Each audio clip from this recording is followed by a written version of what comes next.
I was standing in my backyard on a sunny Tuesday morning in Phoenix, Arizona, when I saw her marching across my lawn like she owned the place. The woman was probably in her mid-40s, wearing a visor despite the early hour and clutching a clipboard like it was a weapon. I had a bad feeling about this even before she opened her mouth. "Excuse me, you there," she called out, waving at me with her free hand. "I'm Patricia Henshaw, president of the Desert Bloom HOA. We need to talk about your fence." I set down my coffee mug on the patio table and walked toward her, wiping my hands on my jeans. My name is Isaac Q, and I had bought this house 6 months ago after years of saving. It was a modest 3-bedroom ranch-style home in a neighborhood called Desert Bloom Estates, and it came with a solid 6-foot privacy fence that wrapped around the backyard. The fence was one of the reasons I loved the place. "What about my fence?" I asked, trying to keep my voice neutral. Patricia stopped at the edge of my patio, her eyes narrowing as she looked past me at the wooden structure. "It's too high. HOA regulations clearly state that fences in our community cannot exceed 4 feet in height. Yours is obviously taller than that." I blinked at her, confused. "This fence was here when I bought the house. It's been here for years." "That may be," she said, flipping through papers on her clipboard, "but it doesn't comply with current regulations. You have 30 days to lower it to the proper height or face fines of $200 per day." My jaw dropped. $200 per day? Are you serious? "Completely serious, Mr. Q. The HOA takes these matters very seriously. We have standards to maintain." She pulled out a violation notice and thrust it toward me. "This is your official warning. The countdown starts today." I took the paper, scanning it quickly. Sure enough, it cited Section 4.7 of the HOA bylaws regarding fence heights, but something about this felt wrong. "Look, I need to research this. The previous owners never mentioned any issues with the fence." "That's not my problem," Patricia said curtly. "Rules are rules. If you had done your due diligence before purchasing, you would have known about our regulations." "I reviewed the HOA documents during closing," I protested. "There was nothing about existing fences needing to be modified." She gave me a thin smile that did not reach her eyes. "Perhaps you should have read more carefully. Good day, Mr. Q." With that, she turned on her heel and marched back across my lawn, leaving me standing there with a violation notice and a rising sense of anger. I immediately went inside and pulled out all the paperwork from my home purchase. I spent the next 2 hours going through every document, every disclosure, every piece of paper I had received. The HOA bylaws were there, sure enough, and they did mention a 4-foot fence height limit. But nowhere did it say anything about what happened to fences that existed before the rule was implemented. That afternoon, I called my real estate attorney, Marcus Chen, who had handled my closing. I explained the situation while pacing around my living room. "Hold on," Marcus said. "Let me pull up your file. When was that fence installed?" "I don't know the exact date, but the previous owner said it had been there since they bought the place in 2008. I heard typing on the other end. "Okay, this is interesting. According to the property records, that fence was permitted and installed in 2009. Now, when were those HOA bylaws updated to include the 4-foot restriction?" "I have no idea. How do I find that out?" "You need to request the complete history of HOA bylaw amendments. They're required to provide that to homeowners." "But Isaac, if that fence predates the bylaw change, you might be protected by a grandfather clause." My heart jumped. "A grandfather clause? What's that?" "It's a legal provision that allows existing structures or practices to continue even after new rules are implemented. Basically, if your fence was legal when it was built, and it was built before the HOA changed their rules, They can't force you to modify it, but we need to prove the timeline. I felt a surge of hope. How do I do that? First, request all HOA bylaw amendments in writing. Send it via certified mail so you have proof of delivery. Second, get documentation on when your fence was permitted and installed. You said 2009, so the city should have records. Third, don't do anything to that fence until we have all the facts. What about the fines? Don't pay them. If you pay, it could be seen as an admission that you violated the rules. We'll fight this if we need to. I thanked Marcus and immediately got to work. I drafted a formal letter to the Desert Bloom HOA requesting complete documentation of all bylaw amendments, including dates of implementation. I drove to the post office and sent it certified mail with return receipt requested. Then, I headed to the Phoenix City Permit Office. The Permit Office was a typical government building, fluorescent lights and linoleum floors. I waited in line for 20 minutes before reaching a clerk, a tired-looking woman named Donna who barely glanced up from her computer. "I need records for a fence permit," I said, providing my address. Donna typed slowly, squinting at her screen. "Okay, I've got it. Fence permit issued March 2009, approved for 6-foot privacy fence around rear and side yards. Inspector signed off on completion in April 2009. You want copies?" "Yes, please. Everything you have." She printed out several pages and handed them over. "That'll be $15 for the copies." I paid gladly. This was exactly what I needed. The fence had been legally installed in 2009 with full city approval. Now I just needed to find out when the HOA changed their bylaws. 3 days later, I received the return receipt showing that the HOA had received my request. 2 weeks after that, I got a large envelope in the mail from Desert Bloom HOA. Inside were photocopies of various documents, including what I was looking for. The current fence height restriction had been added to the bylaws in Section 4.7 during an amendment process that was voted on in November 2015 and went into effect January 1, 2016. My fence predated that rule by almost 7 years. I immediately scanned everything and emailed it to Marcus. He called me back within an hour. "Isaac, you've got a solid case here. Your fence is absolutely protected under the doctrine of non-conforming use, which is essentially a grandfather clause. The HOA cannot force you to modify a structure that was legal when it was built, just because they changed the rules later. So what do I do now? Write them a detailed response. Cite the dates, include copies of the permit, and explain that your fence is a legal non-conforming structure. Reference Arizona Revised Statutes Section 33-1808, which governs HOA enforcement and requires them to act reasonably. I'll draft something for you to review." That evening, Marcus emailed me a letter. It was professional but firm, laying out the facts and making it clear that I would not be lowering my fence. It concluded by stating that any fines assessed would be challenged in court, and that the HOA could be liable for harassment and legal fees if they continued to pursue an unlawful enforcement action. I printed the letter, signed it, and sent it certified mail the next morning. 4 days later, Patricia Henshaw was back at my door. This time she was not alone. 2 other people flanked her, a stern-looking man in his 50s and another woman about Patricia's age wearing too much perfume.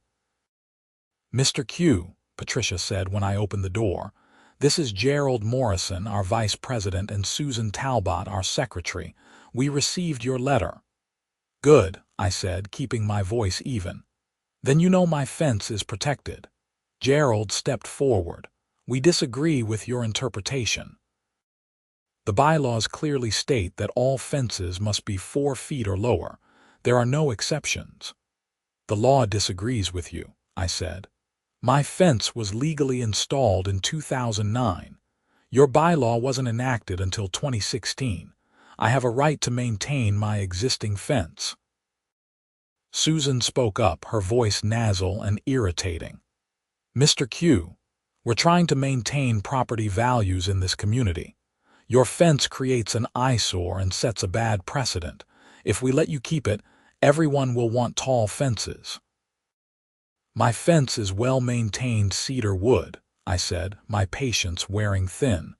It's not an eyesore, and it's my legal right to keep it. Patricia's face was reddening.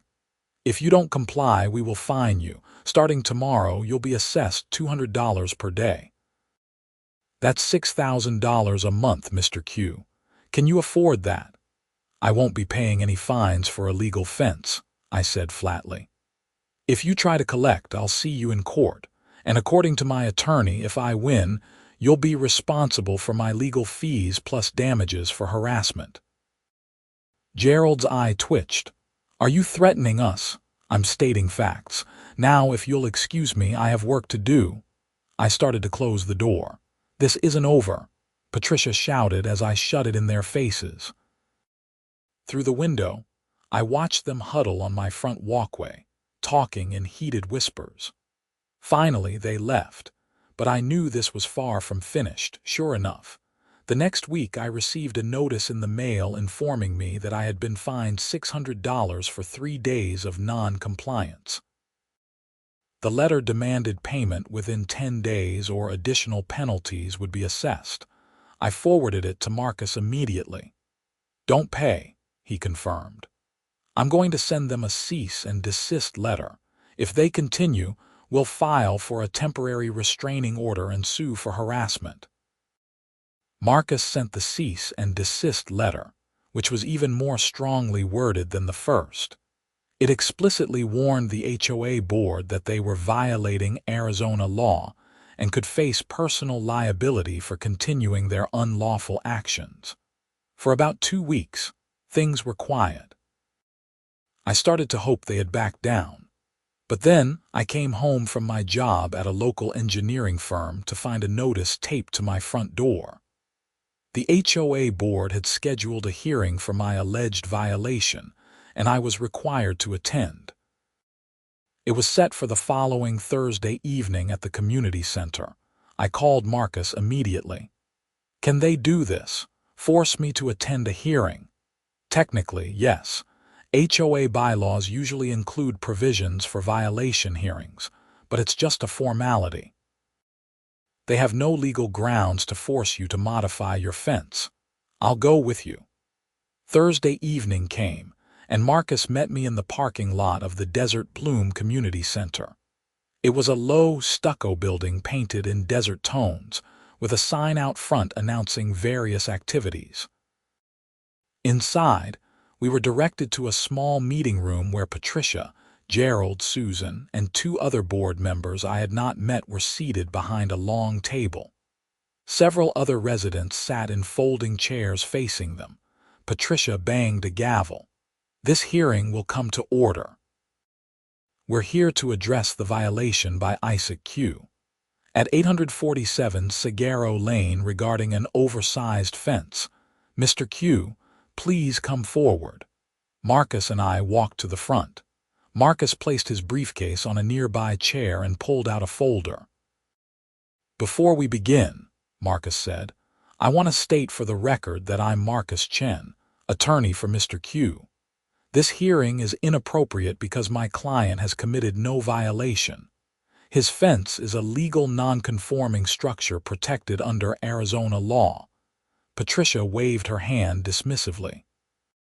You can present your case when it's your turn. First, we'll present the HOA's evidence.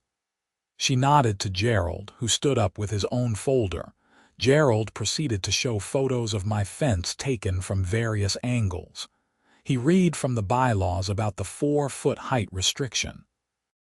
He claimed that my fence diminished property values and violated the community's aesthetic standards. It was all theater and bad theater at that. When he finally sat down, Marcus stood. Thank you for that presentation, but none of it addresses the fundamental issue. May I approach? Patricia nodded curtly. Marcus walked up and handed each board member a packet. This contains copies of the city permit for Mr. Q's fence, issued in March 2009. It also contains documentation showing that the 4-foot height restriction was not added to your bylaws until January 2016. Under the doctrine of non-conforming use, which is well established in Arizona law, my client's fence is protected. Susan flipped through the packet, frowning. But the bylaws don't mention any grandfather clause. They don't need to, Marcus said patiently. Grandfather rights are established by law, not by HOA bylaws. You can't retroactively enforce a new rule against existing structures.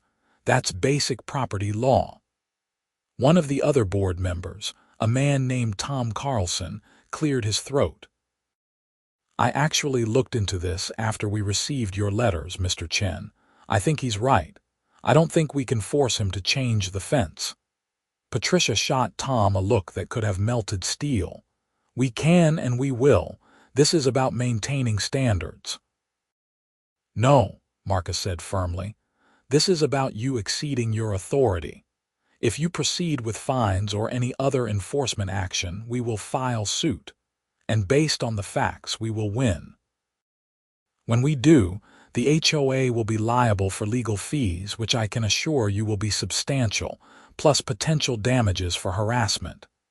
Gerald stood up, his face red. Are you threatening this board? I'm informing you of the legal consequences of your actions, Marcus replied calmly. Mr. Q has done nothing wrong. His fence is legal. Your continued harassment is not. Patricia banged her gavel. We'll take this under advisement. This hearing is adjourned. As Marcus and I walked out, several of the residents in the audience stopped us. One older man shook my hand. Good for you, standing up to them, he said. Patricia's been on a power trip since she became president. Last month she tried to fine my wife for having the wrong color flowers in our front yard. A younger woman nodded.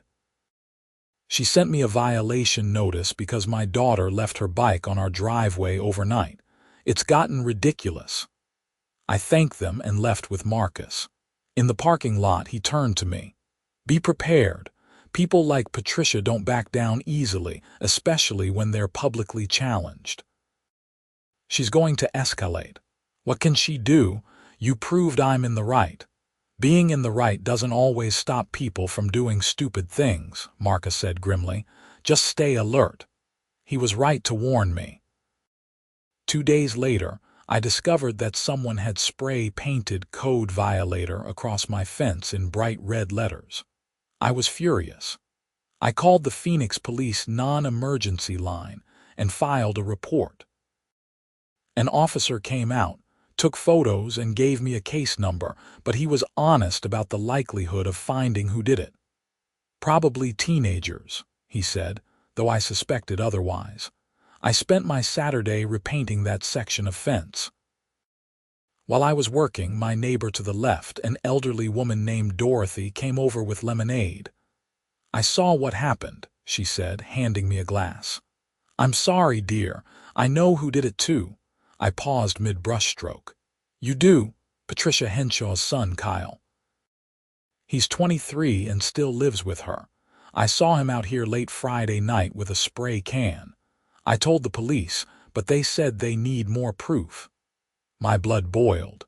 She sent her son to vandalize my property, Dorothy nodded. She's done things like this before. When the Johnsons 3 doors down installed a bird bath she didn't like, their tires got slashed. They could never prove it, but everyone knows. Thank you for telling me, I said, and thank you for talking to the police. Just be careful, Isaac. That woman is vindictive. I finished the paint job and called Marcus, filling him in on what Dorothy had told me. He suggested installing security cameras, which I did that same day. I set up 4 cameras covering all sides of my house and the fence, all connected to cloud storage. Good thing I did. 3 nights later, at 2 in the morning, my phone buzzed with a motion alert from the cameras. I grabbed my phone and pulled up the app. Clear as day, I could see someone approaching my fence with what looked like a sledgehammer. The camera quality was good enough that I could make out his face. It was a young man, early 20s, with the same narrow features as Patricia. I immediately called the police, then called out through my window. "I can see you. The police are on their way." The guy dropped the sledgehammer and ran. I saved the video footage and texted it to myself as backup. When the police arrived, I showed them everything. They recognized Kyle Henshaw immediately. "Yeah, we know him," one of the officers said. "He's got a couple priors for vandalism and petty theft. This video is clear enough for us to pick him up." "I want to press charges," I said firmly. "Understood. We'll be in touch." 2 days later, I got a call from a detective, Sarah Ramirez. Kyle Henshaw had been arrested and charged with attempted criminal damage and trespassing. During questioning, he had admitted that his mother had been complaining about my fence constantly and that he thought he was helping her out. "Did she put him up to it?" I asked. "He says no, but we're investigating. If we find evidence that she directed or encouraged his actions, she could face charges too. In the meantime, I'd suggest getting a restraining order." I thanked her and immediately contacted Marcus. Within a week, we had filed for and received a temporary restraining order against both Kyle and Patricia Henshaw, requiring them to stay at least 500 feet away from my property. The HOA went silent after that. No more violation notices, no more fines, no more harassment. I thought maybe, finally, it was over. But 3 months later, I received a notice in the mail that the Desert Bloom HOA was placing a lien on my property for unpaid fines, totaling $18,000. They claimed I owed for 90 days of violations at $200 per day. I nearly exploded. I called Marcus immediately and he was equally outraged. "They're insane," he said. "File the lien claim. We're taking them to court." Marcus filed a lawsuit in Maricopa County Superior Court seeking a declaratory judgment that my fence was legal, an order removing the lien, damages for harassment, and legal fees. The case was assigned to Judge William Thornton, and a hearing was scheduled for 6 weeks out. During those 6 weeks, things got weird. I started receiving anonymous letters in my mailbox, some threatening, others just bizarre. One said I was destroying the neighborhood. Another claimed I was being watched. I saved all of them and reported them to the police, but there was not much they could do without knowing who sent them. I also discovered that Patricia had been going door to door in the neighborhood, trying to rally other homeowners against me. She claimed I was suing the HOA and that if I won, everyone's dues would go up to pay for legal fees. It was complete nonsense and a distortion of the facts, but some people believed her. Dorothy kept me informed. "Don't worry, dear. Most people see through her. But she does have a few supporters, mostly people who don't know better." Finally, the court date arrived. Marcus and I arrived at the courthouse early. The courtroom was modern, with light wood paneling and comfortable seating. Patricia was there with the other board members and their attorney, a nervous-looking man named David Pritchard.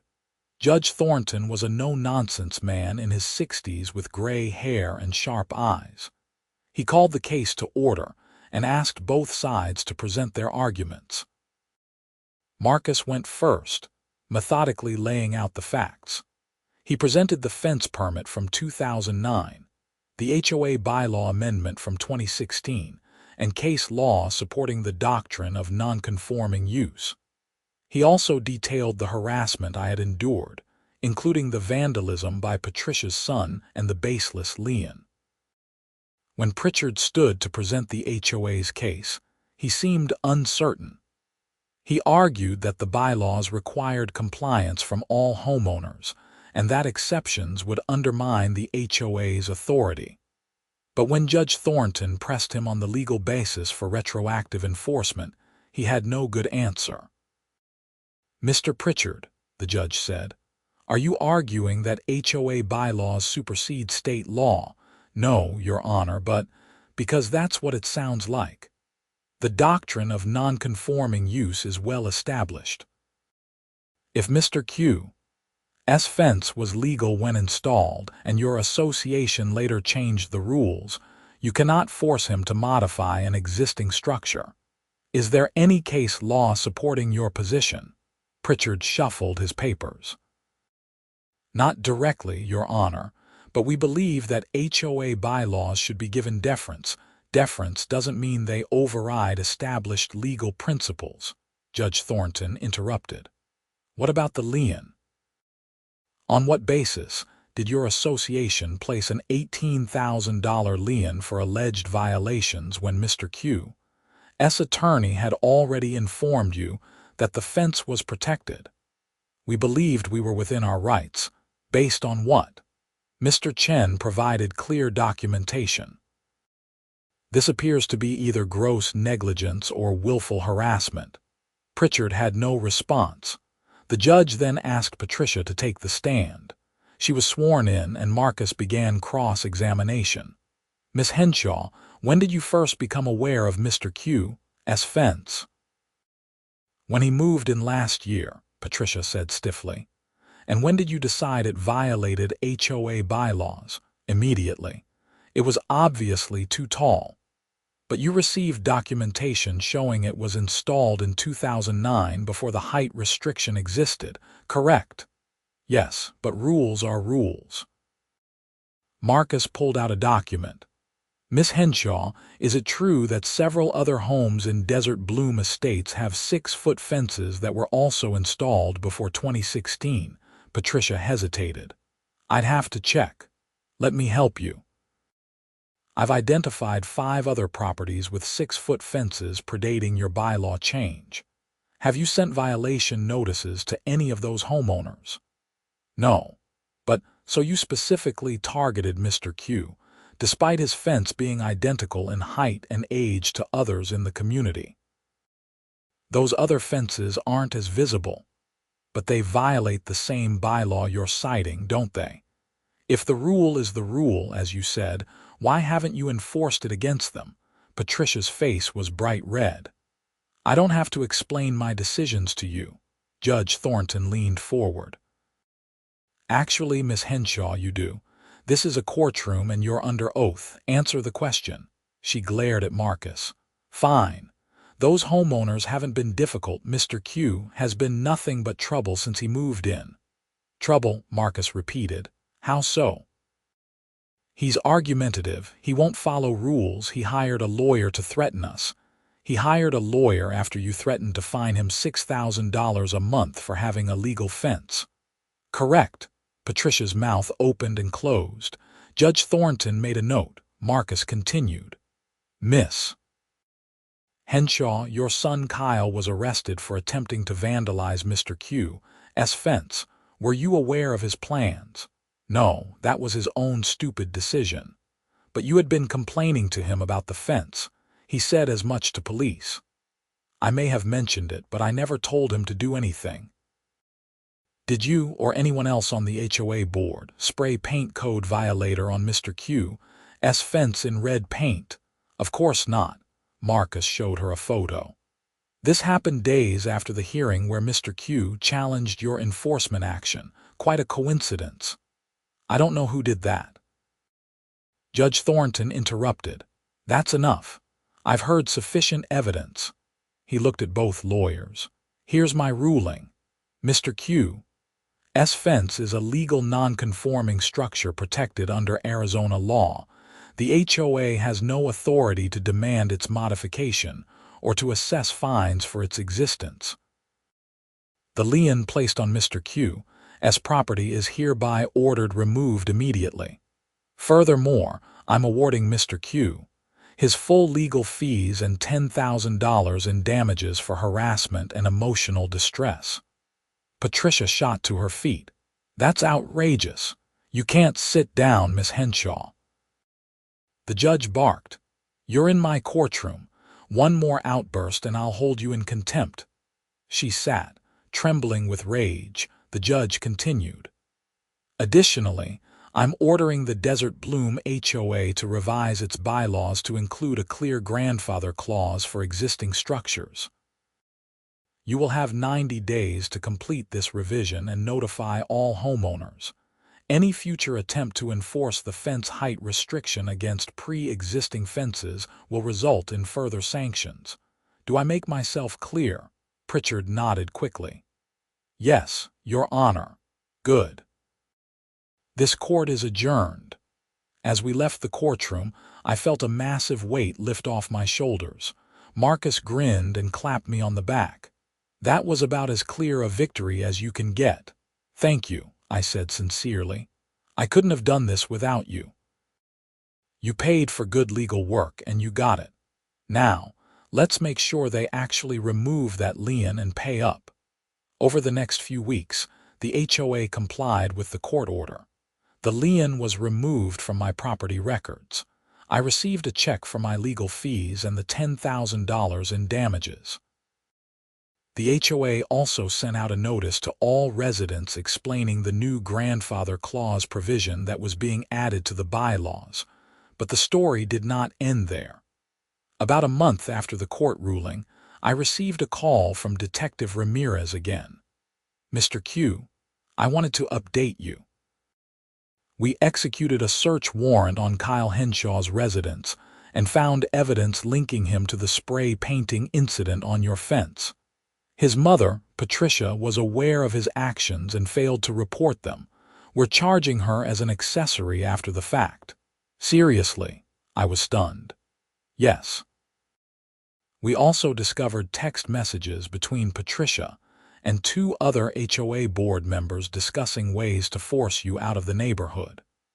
Some of their ideas crossed into illegal territory, including plans to file false police reports and damage your property to decrease its value. We're pursuing charges against all of them. I sat down heavily on my couch. I knew she was vindictive, but this is crazy. People do stupid things when they feel they're losing control. The good news is that this will likely mean the end of her time as HOA president. The detective was right. Within 2 weeks, Patricia Henshaw, Gerald Morrison, and Susan Talbot were all arrested on various charges including conspiracy to commit vandalism, harassment, and filing a false lien.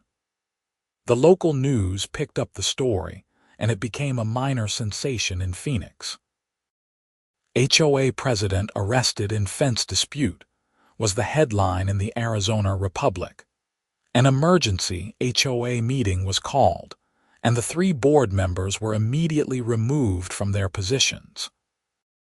Tom Carlson, the one board member who had expressed doubts during my hearing, was appointed temporary president.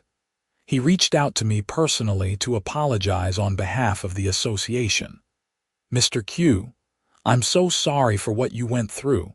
This should never have happened. The board completely overstepped, and I want to make it right." "I appreciate that, Tom. I just want to live in peace." "You will. We're making changes. We're bringing in new board members, and we're reviewing all our bylaws to make sure nothing like this happens again. We're also setting up a homeowner rights committee to provide oversight." True to his word, Tom led significant reforms within the Desert Bloom HOA. The association became much more transparent, with all board meetings open to homeowners and detailed minutes posted online. They established clear appeal processes for any violations and required that all enforcement actions be reviewed by a legal advisor before proceeding. Patricia, Gerald, and Susan all eventually pleaded guilty to various charges. Patricia received 6 months in jail and 3 years probation. Gerald and Susan got probation and community service. Kyle Henshaw, for the attempted vandalism, got 90 days in jail and restitution payments to me for the damage to my fence. The neighborhood slowly returned to normal. I got to know more of my neighbors, most of whom were reasonable people who had been as frustrated with Patricia's reign as I had been.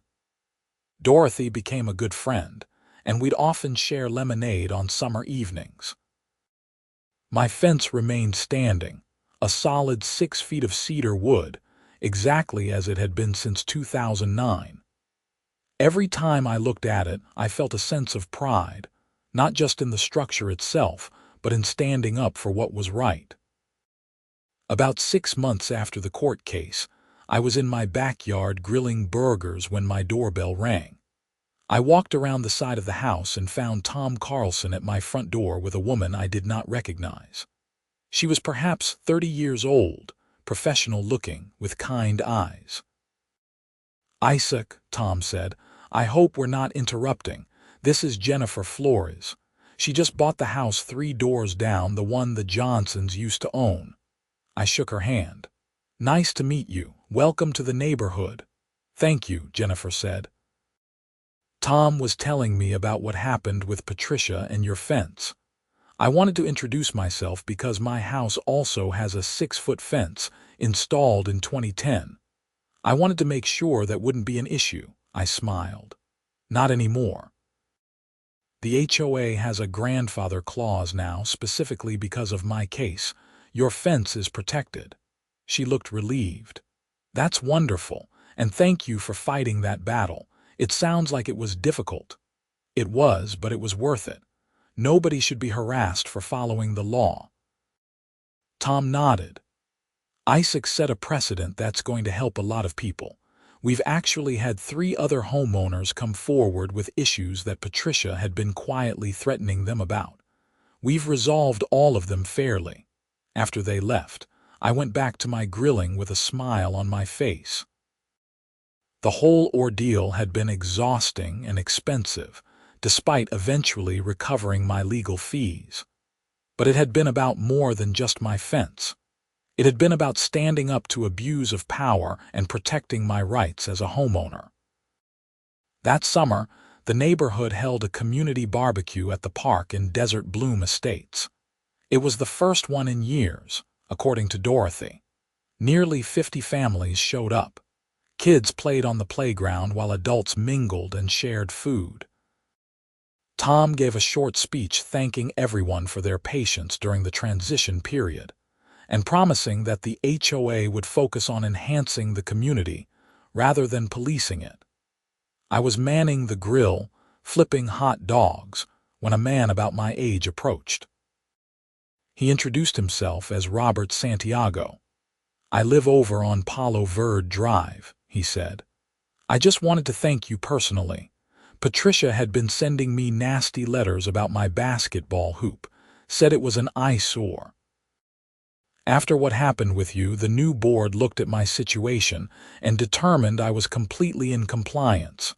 The harassment stopped." "I'm glad," I said sincerely. "That's what this should be about. Reasonable people working together to maintain a nice community, not power-hungry busybodies making everyone miserable." Robert laughed. "Exactly. Hey, some of us play pickup basketball on Saturday mornings at the court near the community center. You're welcome to join us if you want." "I might take you up on that." He did, and over the following months I made real friends in the neighborhood. The community that had felt hostile and unwelcoming when Patricia was in charge became warm and friendly. People looked out for each other. When Dorothy needed help with her yard work, 3 neighbors showed up. When Robert's wife had a baby, the community organized meal deliveries for 2 weeks. I realized that Patricia's toxicity had been poisoning more than just my life. She had created an atmosphere of fear where people were afraid to do anything that might draw her attention. With her gone, the neighborhood could breathe again. One evening, about a year after the initial fence dispute began, I was sitting on my back patio watching the sunset. The sky was painted in shades of orange and pink, and a gentle breeze made the Arizona heat bearable. My 6-foot fence surrounded me, providing privacy and security, just as it had for the previous owners. My phone buzzed with a text from Marcus. Saw the news. Patricia's probation was revoked. Violated terms by harassing her neighbor about their lawn, heading back to jail for 90 days. I shook my head. Some people never learned, but that was not my problem anymore. Dorothy appeared at my back gate, letting herself in as she often did now. Evening, Isaac. Beautiful sunset. It is, I agreed, gesturing to the empty chair beside me. Want to sit for a bit? She settled into the chair with a sigh. You know, I've lived in this neighborhood for 23 years. This past year has been the best one yet. Really, why's that? Because people aren't afraid anymore. We can actually enjoy our homes. When Patricia was in charge, everyone was walking on eggshells, worried about getting violation notices for the tiniest things. My grandson visited last summer and left his skateboard in my driveway overnight. She sent me a nastagram the next day threatening fines. Can you imagine? I shook my head. That's exactly what I heard from others. She was on a power trip. She was, but you stopped her. You stood up when most people would have just given in. That took courage. It took stubbornness, I said with a laugh, and a good lawyer. Whatever it took, I'm grateful. We all are. As Dorothy left a while later, I stayed on the patio, thinking about the whole experience. It had started with such a simple thing, a fence that had been standing for over a decade before I ever moved in. Patricia could have checked the records, could have realized she was wrong, could have backed down gracefully. Instead, she had doubled down, tripled down, dragged her son into it, and ultimately destroyed her own life in the process. The legal principle that had protected me, the grandfather clause or non-conforming use doctrine, was actually pretty straightforward. When a new rule is implemented, it generally cannot be applied retroactively to existing structures that were legal when built. It was a matter of basic fairness. People make investments in their properties based on the rules at the time. Changing those rules later should not penalize people for past actions that were legitimate. But beyond the legal principle, there was a human element. Patricia had been so focused on control and power that she had lost sight of what an HOA should actually do: help maintain a pleasant community where people want to live. By alienating homeowners, harassing them over minor issues, and abusing her authority, she had made everyone miserable, including probably herself. The reforms that Tom and the new board implemented had made a real difference. The transparency requirements meant that board members could not make arbitrary decisions without explanation. The Homeowner Rights Committee provided a check on board power. The requirement for legal review before major enforcement actions ensured that the HOA stayed within its proper boundaries. Other HOAs in the Phoenix area had apparently taken notice. Tom told me that he had been contacted by several neighboring associations asking about the changes Desert Bloom had made. Some were implementing similar reforms. My case had become a cautionary tale about what happens when HOA boards overstep their authority. As fall arrived and the brutal summer heat finally broke, I found myself genuinely happy with my home and neighborhood. The fence that had caused so much trouble stood strong, the cedar weathering beautifully. I had added some climbing jasmine along one section, and the flowers filled the air with sweet fragrance on cool evenings. Jennifer Flores, my neighbor, became a friend as well. She was a teacher at a local elementary school, and we'd occasionally have dinner together along with Dorothy and a few other neighbors. She told me that when she was house hunting, her real estate agent had actually mentioned my case. He said Desert Bloom had gone through some drama, but that it had resulted in positive changes, Jennifer explained over tacos at a local restaurant.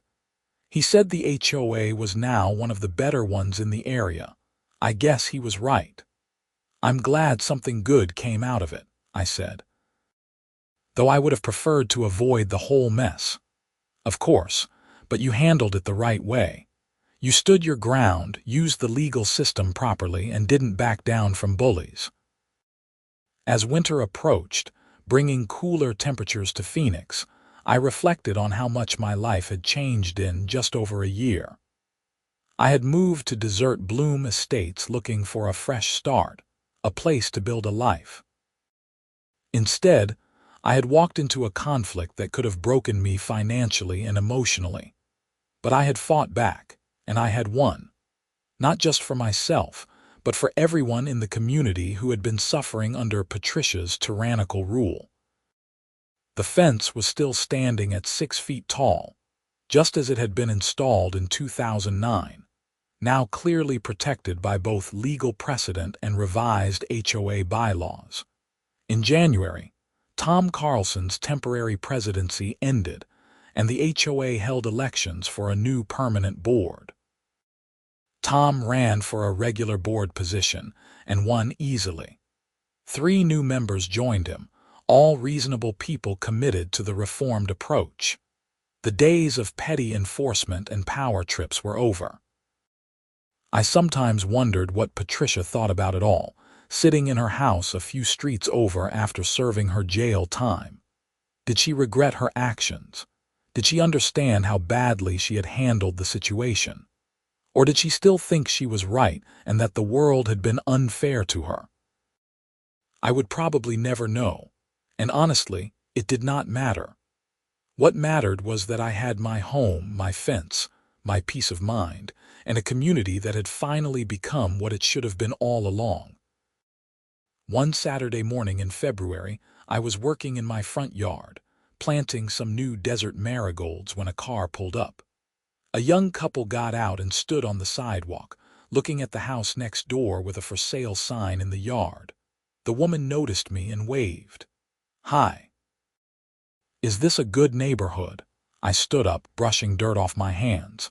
"It is. Really good, actually. The HOA is reasonable, the neighbors are friendly, and it's a nice place to live." "That's great to hear," the man said. "We've been looking for a while and had some bad experiences with pushy HOAs." "The HOA here used to be a problem," I admitted, "but it's been completely reformed. New leadership, new policies, much more transparent and fair." They looked interested, and we chatted for a few minutes about the neighborhood, schools, and amenities. As they drove away, presumably to meet with their real estate agent, I realized that I had genuinely meant what I said. Desert Bloom Estates was a good place to live now. My fence, standing tall and strong behind my house, was more than just a fence. It was a symbol of standing up for your rights, of refusing to be bullied, of trusting in the legal system when you're in the right. It represented a year of stress and conflict, but ultimately of victory and positive change. As I finished planting the marigolds and went inside to wash up, I felt genuinely content. The whole ordeal with Patricia and the HOA had been a nightmare while it was happening, but I had come out the other side stronger and with a community that had been transformed for the better. The 6-foot cedar fence would continue standing for years to come, a testament to the importance of grandfather clauses, legal protection for homeowners, and the principle that just because someone has a little bit of power doesn't mean they can abuse it. And every time I looked at that fence, I would remember that standing up for what's right, even when it's difficult and expensive and stressful, is always worth it in the end. The neighborhood thrived under the new HOA leadership.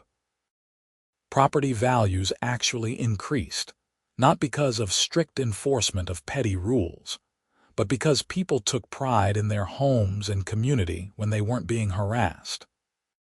The spring garden tour, which Patricia had canceled years ago because she said nobody's gardens met her standards, was reinstated and became a lovely annual tradition.